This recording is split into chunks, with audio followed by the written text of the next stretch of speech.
Hello friends, இன்றைக்கி நம்ம எங்கே வந்திருக்கோம்னா தர்மபுரி நியூ பஸ் ஸ்டாண்ட் தான். இந்த வீடியோவில் நியூ பஸ் ஸ்டாண்டு பார்க்க போகிறோம், ஓல்டு பஸ் ஸ்டாண்டு பார்க்க போகிறோம். மேலே இருக்குல்ல அதில் நியூ பஸ் ஸ்டாண்டு காட்டும், ஓல்டு பஸ் ஸ்டாண்ட் வந்தால் அதில் ஓல்டுன்னு காட்டும். ஸோ வாங்க போகலாம். ஸோ இதில் நான் பேட் நியூஸும் குட் நியூஸும் சொல்ல போகிறேன். ஃபஸ்ட்டு நம்ம என்ன சொல்லலாம், குட் நியூஸ் சொல்லலாம்.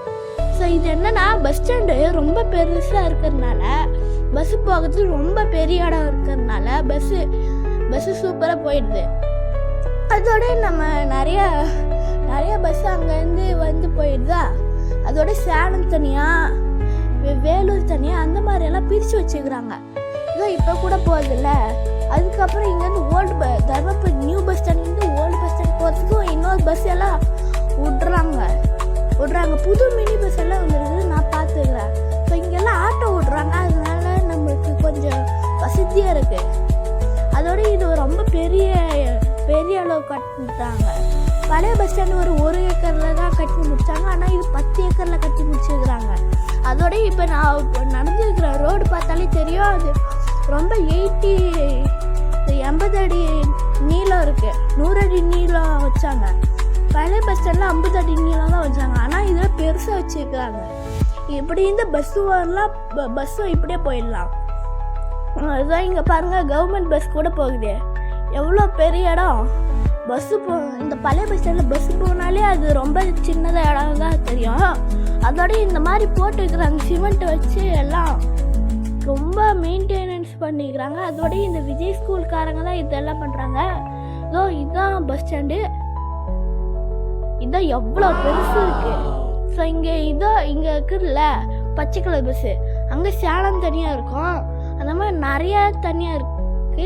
இங்கே பைக் ஸ்டாண்டு கூட இருக்குது, பியூர் வாட்டர் இருக்குது. அப்படி என்னன்னு தெரியலனா, காவல் பக்கத்தில் இன்னொரு ஏரியா இருக்கும், அங்கே கூட கட்டியிருப்பாங்க.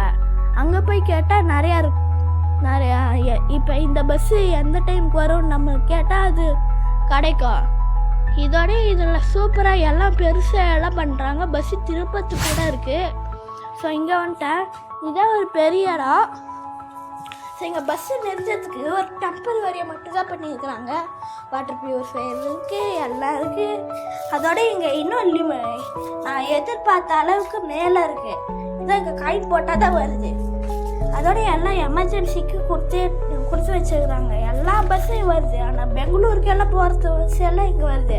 அதோட என்ன குட் நியூஸ்னால், பெண்ணாகரத்துக்கு இந்த பஸ் ஸ்டாண்டுக்கு 5 கிலோமீட்டர் தான். எவ்வளோ ஒரு பெரிய நியூஸ் பார்த்தீங்களா? நீங்கள் நிறையா எல்லாம் ஃபெசிலிட்டிஸும் இருக்குது. ஸோ மென்ஸுக்கு எல்லாம் இருக்குது. அதுக்கப்புறம் இந்த பேட் நியூஸ் சொல்கிறேன். இங்கேருந்து தர்மபுரிக்கு ரொம்ப கிலோமீட்டர் இருக்குது. அதோட பஸ்ஸு போட்டு அங்கே டிராஃபிக் அதிகமாகிடுது. அதோட என்னென்னா, இப்போ தண்ணி குடிக்கணுன்னா கூட காசு போடணும். இப்போ ரொம்ப தாகமாக இருந்தால் தண்ணி குடிக்கணும்னு போய் நீர்னா காசு போடணும். ரொம்ப அர்ஜென்ட்டாக வருது, இந்த ஒன்று போகணுன்னா கூட காசு போட்டு தான் போகணும்.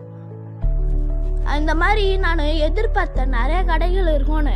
கடைசியில் பார்த்தா லிமிட்டட் கடை தான் இருக்குது, ஒரு 50 கடை இருக்கும், மேலே இன்னும் இல்லை. அதுக்கப்புறம் இதுதான் புல் ஏரியா. இங்கே சூப்பராக வச்சுக்கிறாங்க, ட்ரைனேஜ் ஏரியாலாம் வச்சுக்கிறாங்க. அதுவும் நீ கேவலமான நியூஸு காட்டுச்சான்னு நீங்கள் கேட்பீங்க. இப்போ நம்ம போகிறது ஓல்டு பஸ் ஸ்டாண்ட் போகலாமா? இதுதான் நம்ம ஓல்டு பஸ் ஸ்டாண்டு. கடைசி நேரத்தில் எவ்வளோ பஸ் இங்கே நின்றுச்சு. இப்போ என்ன ஒரு பஸ் கூட நிற்கலை, ஆனால் டவுன் பஸ் எல்லாம் ஒரே டைமில் தான் இருக்கும். இது நான் நிறையா காட்டணும்னு நினைக்கிறேன். அதோட அங்கே பாருங்கள், டவரு சூப்பராக இருக்கா. இப்போ தான் கேக் சாப்பிட்டு வந்துக்கிறேன்னா, இங்கேருந்து பாருங்கள் எல்லாம் அப்படியே விரிச்சோடி கிடக்குது. இந்த வீடியோவில் நான் பார்ட் 2 எல்லாமே சொல்லிடுறேன். ஸோ இதை பாருங்கள், கோட் எல்லாம் எனக்கு ஞாபகம் இருக்குது. So like and subscribe.